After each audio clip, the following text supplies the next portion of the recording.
C'est un grand bonheur de retrouver ma collègue Céline, qui est docteur en Salut neurosciences, Stéphane. thérapeute Peak States. Ça me fait un grand, grand plaisir aujourd'hui de te lancer des questions. Et pour que vous soyez au courant, là, j'ai mentionné à Céline avant cette capsule que j'avais plusieurs questions, mais sans lui donner les questions pour que ce soit spontané. Alors, vous allez voir nos réponses, notre façon de répondre et aussi peut-être de vous faire réfléchir sur les questions. Pour vous mettre en contexte, la semaine dernière, on parlait de ce qu'on appelle, nous, au Peak States, les cordes, c'est-à-dire que l'émotion de quelqu'un stimule une émotion à l'intérieur de nous et à chaque fois, c'est toujours la même émotion. Il y a quelqu'un qui m'a réagi, qui a réagi, en fait, qui m'a dit, moi, je ressens beaucoup, beaucoup l'autre et je dois vraiment me conditionner à me bloquer pour ne pas ressentir l'autre. Alors voilà, ce n'est pas une question, mais davantage un témoignage. Donc, je te laisse aborder ce point. Eh bien, c'est très intéressant parce que c'est vrai que ça fait partie des cas de personnes qui peuvent venir me voir. Et il y a différentes explications à ça. C'est-à-dire qu'une personne qui est trop sensible, entre guillemets, trop sensible, ça peut être à cause justement de ces cordes dont on a parlé la dernière fois, parce qu'elle ressent les autres, parce qu'à chaque fois, c'est comme si elle était très, très prise dans ce réseau d'interaction et qu'il y a des cordes avec chaque personne qu'elle rencontre, qu'elle les connaisse ou qu'elle ne les connaisse pas. Mais il y a aussi d'autres mécanismes, comme la personne peut être ce qu'on appelle avoir son champ de conscience un petit peu trop étendu autour d'elle. C'est vrai que ça arrive beaucoup pour les personnes qui méditent, par exemple. On a le sentiment, les premiers temps, de devenir comme plus sensible à tous les environnements, à plus supporter, par exemple, d'entrer dans un bar ou dans un lieu bondé, surtout si les gens ont bu, par exemple, ou sont dans des énergies qui ne sont pas très... voilà, pas très... Positive. j'allais dire, ouais, positive, c'est mieux. Parce que... donc, il y a différents phénomènes qui peuvent, une fois de plus, rentrer en compte et expliquer le ressenti de la personne, mais les cordes, ben voilà, c'est en effet ce qui peut générer cette sensibilité. Donc, du coup, pour donner un exemple de qu'est-ce qui se passe quand on guérit, alors typiquement, là, ce n'est pas un traitement individuel que je proposerais dans ces cas-là, puisque la personne, elle est consciente de toutes les cordes avec Ouais. toutes les personnes qu'elle rencontre. Dans ce cas-là, on propose le silence mental. Ben oui, plutôt Et que c'est de ce que j'ai régler les fait. cordes une à une, ce qui serait très, très C'est long. ça. C'est ça. Donc, c'est ce qui s'est passé, par exemple, un exemple qui vient en tête, une personne qui se sentait hypersensible au travail, dans son cadre professionnel, où chaque personne comme ça venait la faire réagir, et parfois sur des émotions différentes. Donc, ça peut être la même personne, la même émotion que la même personne, mais avec différentes personnes. Ça peut être des émotions différentes qui sont réveillées. Et on a fait le silence mental, et là, elle me dit, ah, c'est drôle, j'ai l'impression que maintenant, ça glisse. C'est ça, Donc, c'est que ça ne nous atteint plus et c'est ça qui est important. Et ce n'est pas, en fait, toujours simple. C'est ce qu'on appelle une croyance limitante, ce que je viens d'exprimer. Donc, j'aurai à faire du nettoyage sur cette croyance limitante en discutant avec les gens, d'expliquer qu'on peut vivre autrement. En fin de semaine, j'avais un échange avec quelqu'un qui est thérapeute et dans une autre sphère et qui a tendance à constamment se mettre à la place des autres. Alors, ce n'est pas de l'empathie, mais de la sympathie. Ah oui, mais je l'écoutais parler avec quelqu'un et c'était une rencontre amicale et elle donnait des conseils à la personne et je voyais que la personne ne voulait pas recevoir ces conseils. Et elle réagissait à ce que l'autre lui racontait. Ah, c'est terrible, ah, c'est incroyable, ah, je ne peux pas croire que ça t'arrive. Et après, j'ai eu un échange avec cette personne et je lui ai dit, mais pourquoi est-ce que tu prends tout sur toi? Pourquoi est-ce que tu prends sur tes épaules ce qui ne t'appartient pas? Parce que dans les faits, ce que la personne te racontait, c'est son vécu. Hein? eh bien, c'est intéressant parce que j'avoue que ça aussi, c'est quelque chose que je pouvais expérimenter dans ma première vie de thérapeute, dans la première partie, en tout cas, de l'exercice de cette vocation. C'est-à-dire que très souvent, les thérapeutes ou certaines personnes autres qui ont cette compassion extrême, l'empathie, tu parles de sympathie. Bon, en tout cas, c'est comme si on avait tellement envie d'aider l'autre. Et ça peut être inconscient, hein, mais quand une personne nous raconte l'histoire, c'est comme si on vivait les choses à la place de l'autre. Oui. Et en fait, là aussi, j'ai mis du temps à comprendre. Alors, c'est pas forcément une histoire de corde dans ces cas-là. C'est une autre conscience qui va complètement fusionner avec l'autre, en fait. C'est comme si on se déplaçait, puis qu'on allait se mettre dans les chaussures de la personne en face pour pouvoir la comprendre. Et moi, je croyais que c'était une qualité, que c'était quelque chose de positif, en fait, de pouvoir comprendre l'autre aussi profondément, jusqu'à même ressentir physiquement ce que l'autre ressent. Donc, c'est là où, un jour, je m'en suis rendu compte, parce qu'un de mes patients en psychiatrie m'expliquait, mais ça fait tellement mal, je suis tellement mal, et là, d'un seul coup, je sens une douleur au cœur, et je lui dis, mais un petit peu, une fois de plus, scientifiquement parlant, je me suis dit, mais est-ce que c'est possible? Est-ce que ça m'appartient? Est-ce que c'est à lui? Et je lui pose la question, où est-ce que tu as mal? Décris-moi. Et c'était exactement la douleur que j'avais, comme un coup de poignard, etc.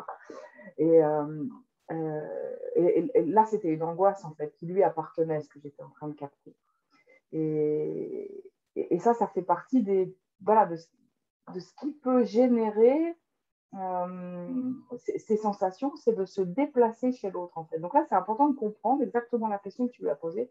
Qu'est-ce qui fait que tu as besoin d'aller, en fait, chez l'autre pour le comprendre? Très souvent, la réponse, ça va être de l'ordre de, voilà, pour le comprendre, pour se connecter. J'ai l'impression de me connecter mieux à l'autre Ouais, ouais. si je me mets dans ses baskets. Et puis, en fait, bah non, parce que là, on souffre avec, mais on ne peut pas vraiment l'accompagner depuis sa posture qui est une posture dans laquelle on est bien. Donc, voilà. Si tu Il me y a quelque chose. permets, si tu me permets un exemple ou une analogie, si Mhm. quelqu'un est à l'eau et est en détresse, on dit que la pire façon de l'aider, c'est de sauter à l'eau et d'essayer de la sortir de l'eau. Parce que toutes les deux personnes risquent de s'enfoncer et de se noyer.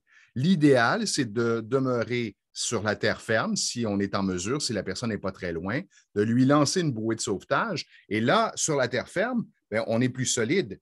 Et il est plus Ouais, facile de l'aider à très bien. sortir de l'eau. Alors, c'est un peu l'image que j'utilise lorsqu'on souhaite aider l'autre.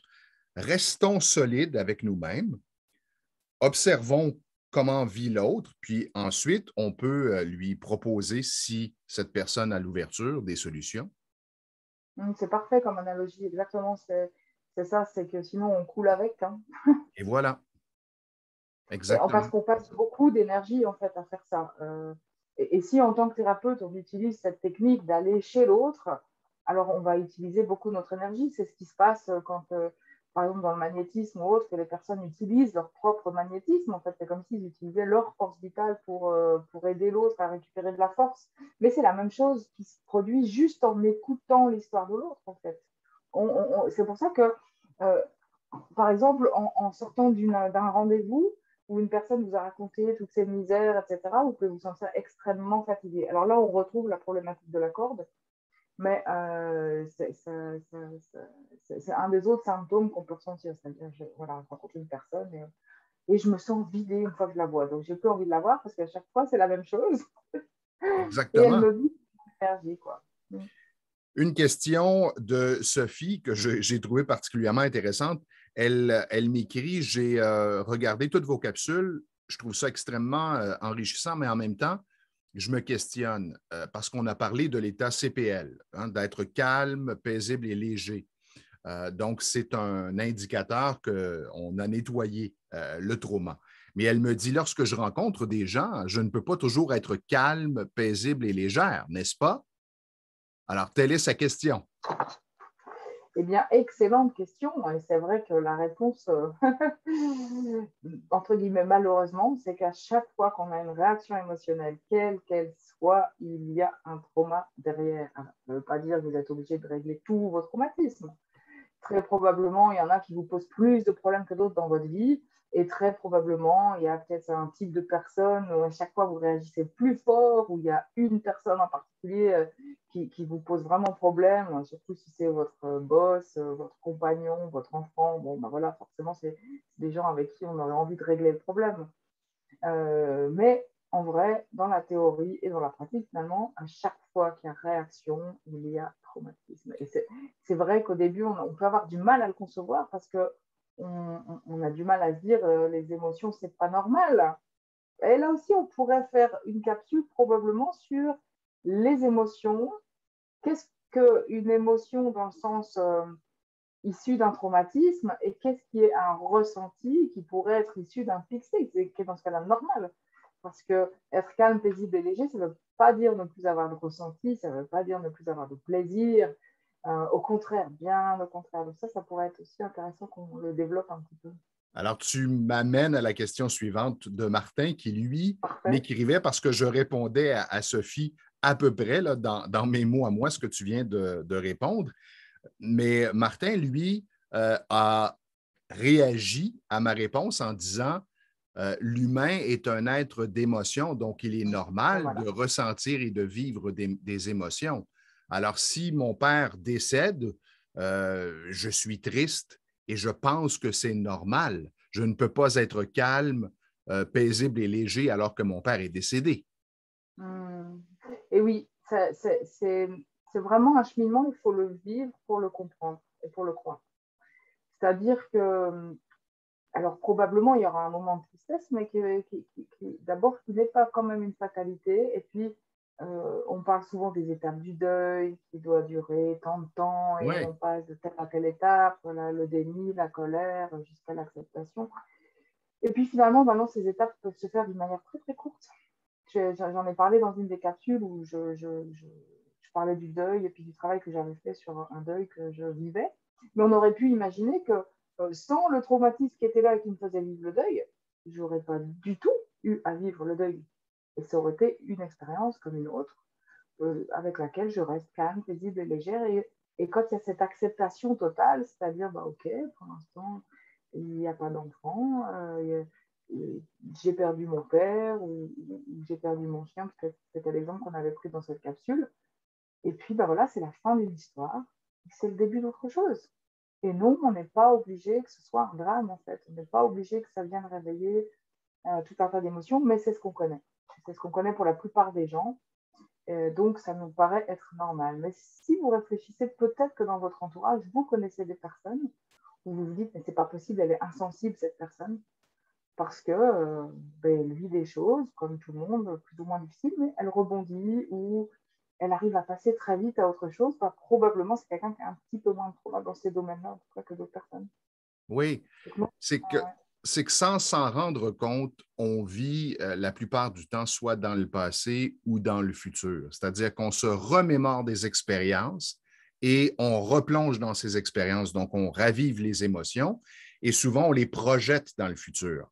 Il m'est arrivé il y a quelque temps d'avoir un échange avec quelqu'un que je ne connaissais pas. La personne m'appelle pour avoir des informations sur mes services et elle me dit, j'ai une présentation à faire la semaine dernière et je suis terrorisé à l'idée de faire cette La semaine prochaine. présentation. Ouais, elle me dit au téléphone, j'ai une présentation à faire la semaine prochaine devant un groupe, mon équipe de travail. Je suis terrorisé à l'idée de faire cette présentation. Et elle me décrivait, crois-le ou non, là, elle me décrivait. Bon, je sais Comment ça que allait se passer? oui, exactement. L'avant-veille, je vais avoir de la difficulté à dormir. Je vais demander à mon copain d'aller chez sa maman. Le matin, la veille, je ne dormirai pas. Le matin, je serai malade. Et là, je lui disais, je lui ai répondu de la façon suivante. Je lui ai dit, et moi, qu'est-ce qui va m'arriver la semaine prochaine? Et là, elle ne me comprenait pas. Elle ne comprenait pas ma question. Mais je lui disais, mais vous avez un don. Vous lisez l'avenir. Je veux savoir ce qui m'attend, moi, la semaine prochaine. Et là, elle me dit, ouais, mais je sais comment je réagis, je me connais, à chaque fois, c'est la même situation. C'est un exemple concret. C'est ça, c'est la fameuse chaîne de traumatisme où on a vécu déjà des expériences, entre guillemets, on sait comment on l'a vécu, on sait quelle est notre expérience intérieure, et puis du coup, dans le présent, on se base sur ce passé qui s'est répété pour savoir qu'est-ce qui va se passer dans le futur. Alors, c'est Mais clairement expliqué. Oui. Donc, il est possible d'être dans le présent, de vivre l'expérience que nous vivons en ce moment dans un état de calme, de paix et de légèreté. C'est ce vers quoi, en tout cas pour ma part, je tends le plus possible. mmh, mmh. Et oui, on est dans ce cheminement où on essaye d'être dans ce calme, cette paix, cette légèreté, comme tu dis. Et en tout cas, de ce que j'observe et de ce que beaucoup de clients nous rapportent, c'est que suite à des résolutions de traumatisme, ils se rendent compte que le moment où ils ne sont pas bien, où ils sont activés, où il y a une émotion, est de plus en plus court, en fait. Et ils se rendent compte ils reviennent à leur état en règle générale, calme, paisible et léger, beaucoup plus rapidement.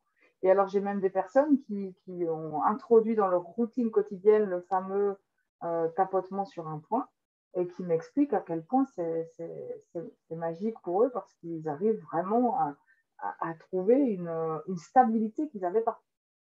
Et c'est vraiment de le vivre, vivre cette expérience, parce que lorsqu'on ressent une émotion, si ça devient un automatisme de faire du tapping en ressentant cette émotion et en l'acceptant, on s'en libère, donc on se nettoie au fur et à mesure.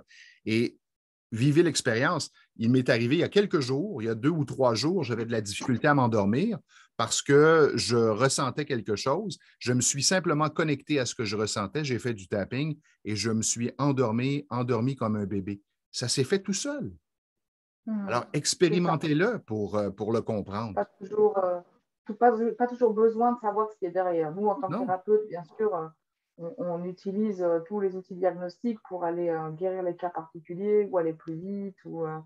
Mais en réalité, vous pouvez déjà guérir énormément de choses simplement avec le tapping et sans forcément essayer de savoir plus loin pourquoi, quel type de traumatisme, qu'est-ce qui s'est passé. Du coup, j'en profite pour rajouter un petit mot sur ce fameux point qu'on utilise, qui est le point de gamme sur le dos de la main. Parce que récemment, j'ai appris qu'en fait, en médecine chinoise, c'est un point d'acupuncture, bien sûr, mais c'est considéré comme le point le plus important aussi, en fait, Oui, et finalement. exactement. Parce que c'est le triple réchauffeur, qu'il est Oui. en lien avec tous les autres méridiens.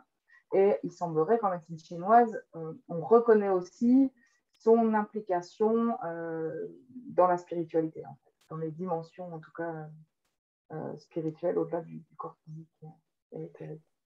Un dernier point, c'est davantage un commentaire.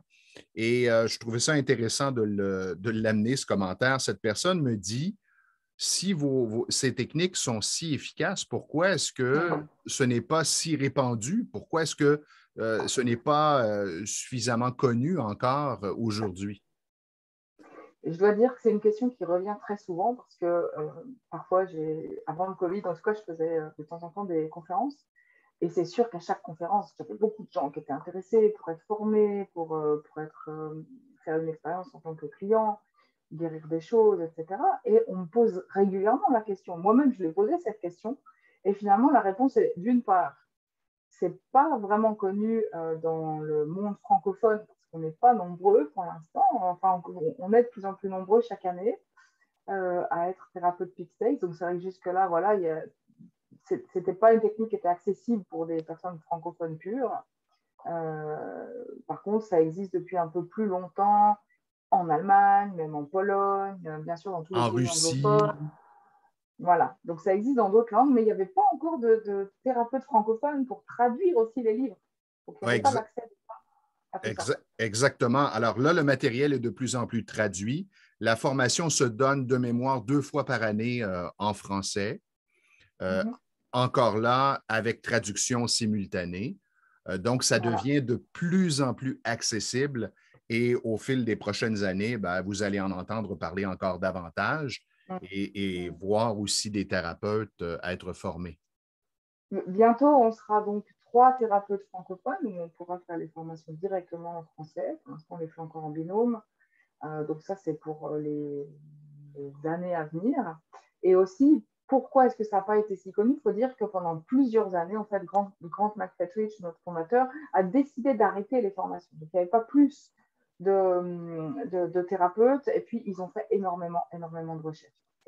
On a parlé aussi dans notre capsule sur la sécurité de tous ces enjeux, en fait, d'aller explorer comme ça des zones inconnues de la conscience et de la biologie. Et c'était très important pour notre fondateur d'avoir quelque chose d'extrêmement sûr pour pouvoir travailler à plus grande échelle. Donc aujourd'hui, les balises sont posées et depuis finalement assez peu de temps, parce que ça fait quoi 4 ans, vraiment que les formations ont repris et puis qu'on peut à nouveau voilà, étendre l'institut, faire connaître nos techniques, former les gens, guérir, proposer des thérapies, etc. Donc, Et ça voilà, m'amène, ça ça va être m'amène, bientôt de plus en plus. oui, ça m'amène à la conclusion. Il y a une formation d'ailleurs pour ceux et celles qui veulent devenir thérapeutes en psychotraumatologie qui va débuter bientôt, formation offerte par Octobre. l'Institut for the Study of Peak States. Alors, vous avez les coordonnées sous cette capsule si vous souhaitez avoir plus de détails. Super, je me réjouis en tout cas parce que je sais qu'on va être de plus en plus nombreux. Je suis personnellement convaincue en tant que docteur en neurosciences et thérapeute Peak States que c'est l'avenir de la psychologie, probablement de la psychiatrie et même de la médecine. Parce qu'en fait, il y a tout un pan là qui est ouvert sur des applications ben voilà, où aujourd'hui on fait beaucoup de recherches sur même des problèmes physiques, des maladies physiques. Donc je suis assez convaincue que ça c'est l'avenir de notre médecine. Alors, je vous souhaite à tous et à toutes le calme, la paix et la légèreté en tout temps. Avec beaucoup de bonheur. Salut Stéphane. Bye!